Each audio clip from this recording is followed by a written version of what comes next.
رمضان كريم. السلام عليكم ورحمة الله وبركاته.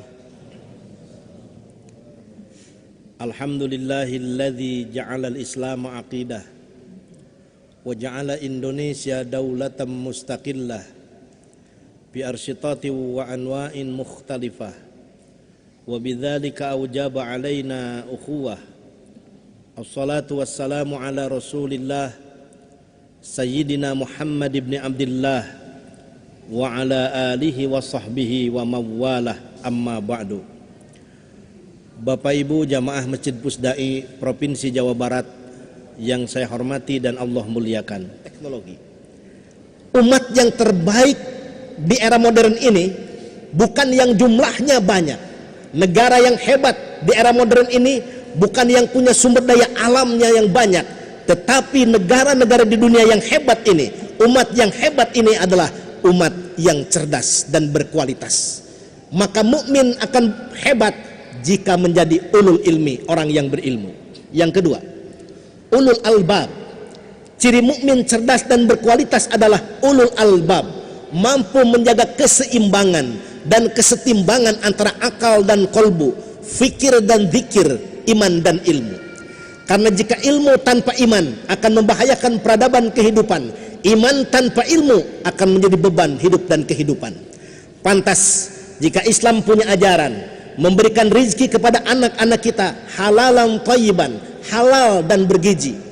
Halal tanpa gizi mungkin soleh tapi tidak berkualitas.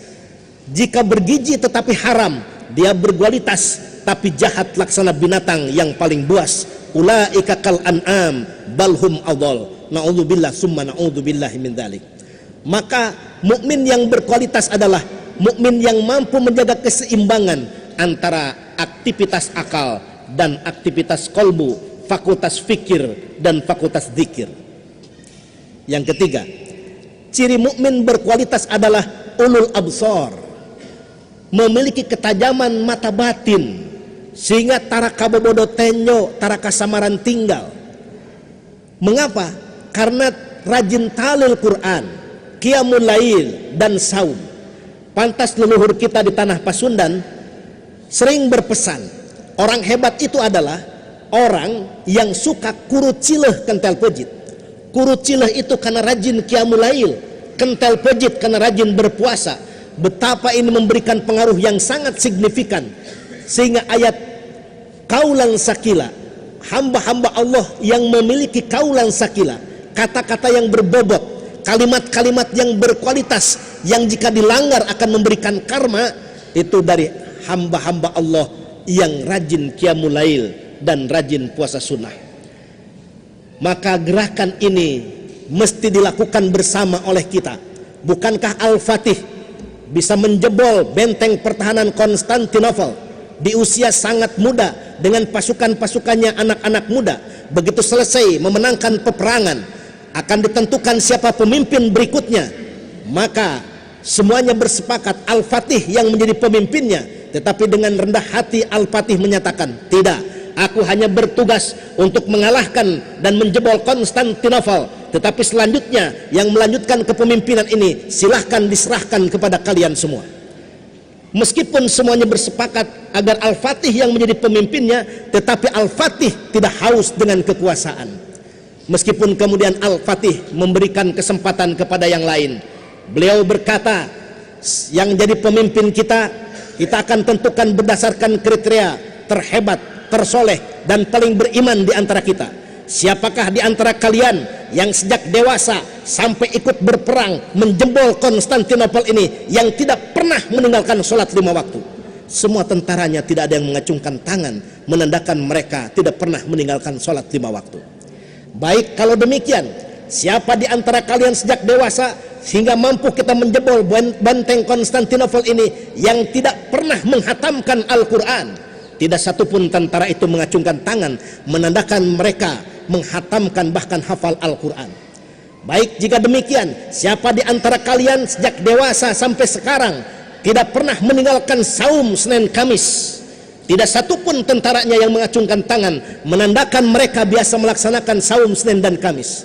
Tetapi ketika Al-Fatih, baik jika demikian, untuk menentukan pemimpin yang melanjutkan tahta kekuasaan setelah Konstantinopel kita jebol dan kita kalahkan. Siapa di antara kalian yang sejak dewasa hingga sekarang tidak pernah meninggalkan qiyamul lail? Semua tentara mengacungkan tangan, yang tersisa hanyalah Al-Fatih. Maka didaulatlah Al-Fatih menjadi pemimpin mereka, bukan karena kualitas intelektualnya, tetapi karena kekuatan iman dan takwanya kepada Allah Rabbul Alamin. Ibu dan bapak yang saya hormati dan Allah muliakan, nampak-nampaknya kalau ada pemilihan pemimpin kita model seperti itu, tidak usah sibuk ada penyelenggara pemilu, tidak harus ada tim sukses, tapi saya khawatir justru tidak ada pemimpin yang kepilih.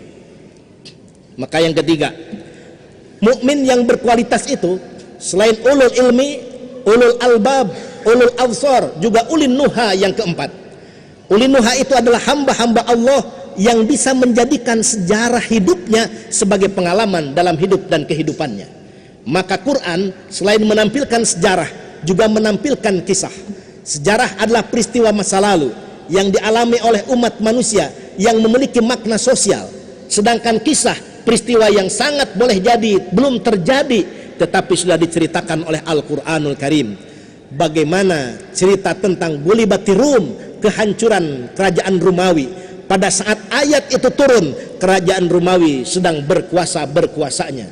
Ketika disampaikan ayat tentang diselamatkannya jenazah Fir'aun, pada ayat itu turun, saat ayat itu turun, jenazah Fir'aun belum ditemukan pada saatnya. Sama juga ketika diceritakan bagaimana hari kiamat kubra diceritakan secara detail oleh Al-Quran. Peristiwa itu belum terjadi, tetapi pasti akan terjadi. Bapak Ibu yang dirahmati Allah Subhanahu wa taala, yang kelima, mukmin yang berkualitas adalah ulul amri. Dia menjadi pemimpin. Setidak-tidaknya Nabi bersabda, "Kullukum ra'in wa kullukum mas'ulun an ra'iyatih."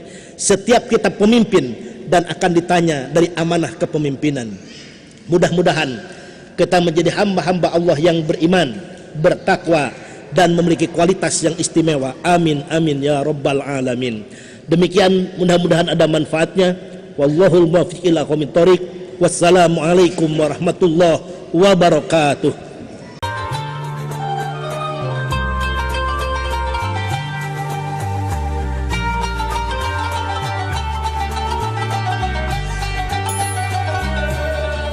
Ramadan Kareem.